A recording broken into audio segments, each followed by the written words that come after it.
So at NAMM this year, I got to check out all of the Roland Compact line, and I left NAMM really wanting to learn more about the S1. I'm a huge fan of the SH101. I've tried countless emulations, and then I have a Behringer MS1, but this one seems a little different with some of the automation recording you can do, and also that it's got 4-voice polyphony. So I was actually able to borrow one. It's still in the box, so I figured let's get this on the desk, open it up, and I think we'll pair it with the P6 because that just feels kind of right to use another compact, but also a synth and a sampler is one of my favorite combos for beat making. So let's get this out there and see what happens.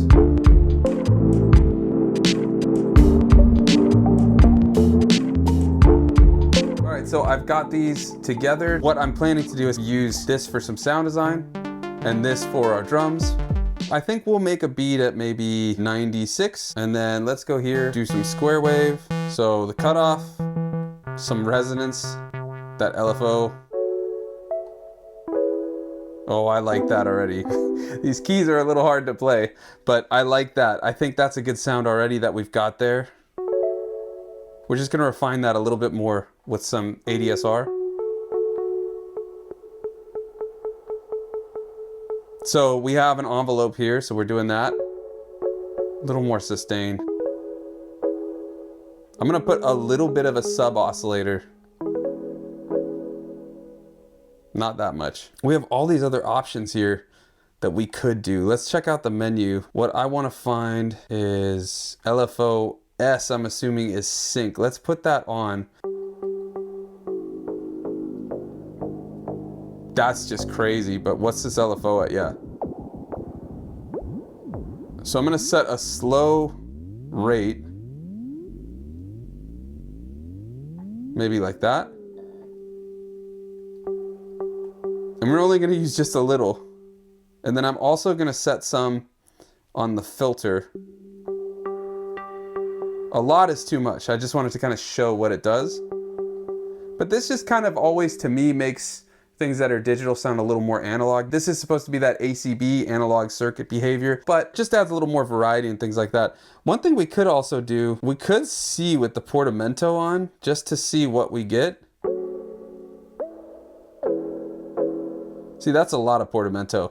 That's that glide, but since we're in polyphony, I thought it could be a cool little usage.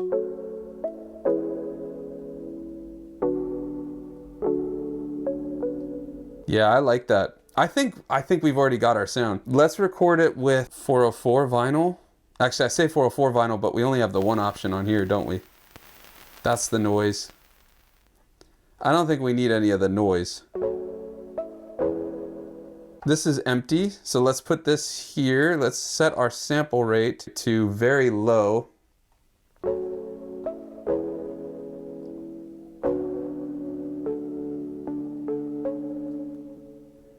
Let's see what that sounds like.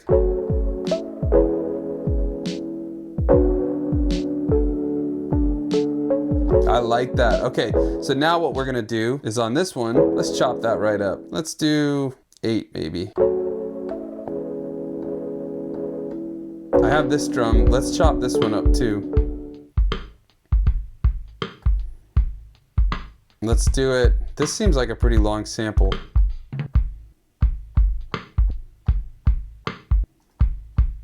I'm gonna just go in and quickly put in my own click track. So after some tweaks to the drums, this is where we landed, and I'm actually gonna drop the BPM because I'm just feeling a slower groove on this. And then that little percussion loop I added, I'm actually gonna use the start and end points, which are the 2 knobs in the middle on the right side. And then from there, we'll just record some unquantized hi-hats. All right, and let's get some shuffle on there. So before we can sequence the S1 sample, we actually need to extend the pattern. So I'm gonna duplicate it rather than just extend it because I want all those parts. So all you have to do is hit Shift and play and then move from pattern using the dial knob to duplicate. So I'm gonna let it run through one time.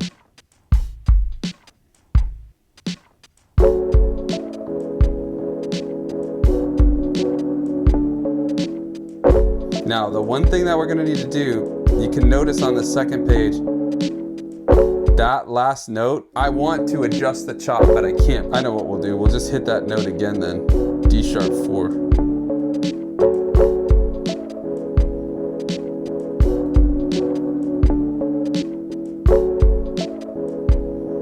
tell you what we'll do. We'll put it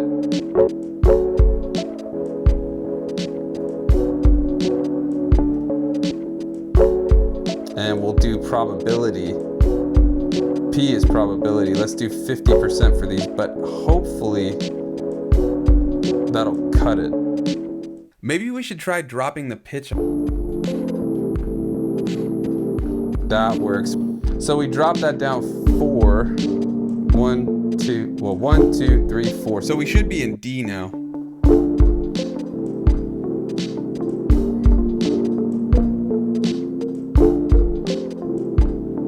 We need a bass though first. Okay, this is like the third time I'm using this same bass sample. This is from a Logic session player that I made. But it's in D, I think.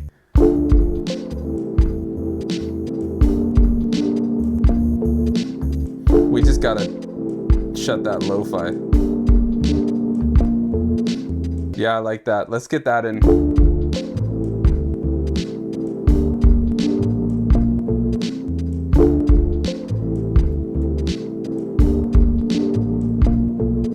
These we need to change though. What note? It's not that one. Let's try F.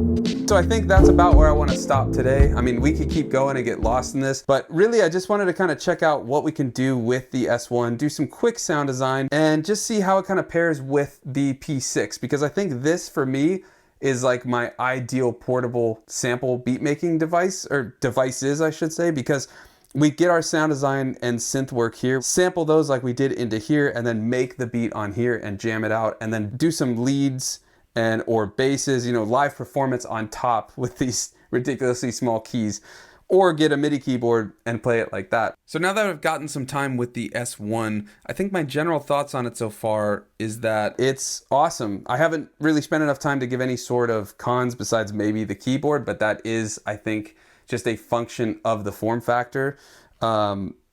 The sound design is all there. I love the sounds of it. We did a lot with the LFOs, adding LFO to pitch and to the frequencies, all that type of stuff. And I think it shows how quick you can do all of that even on this small form factor. And if you're new to the S1 or just looking for additional sounds you can make on this awesome little synth, check out my new S1 synth cookbook. And if you want to see more beat making with these Roland compacts, check out this video next. Thanks for watching, and I'll see you next time.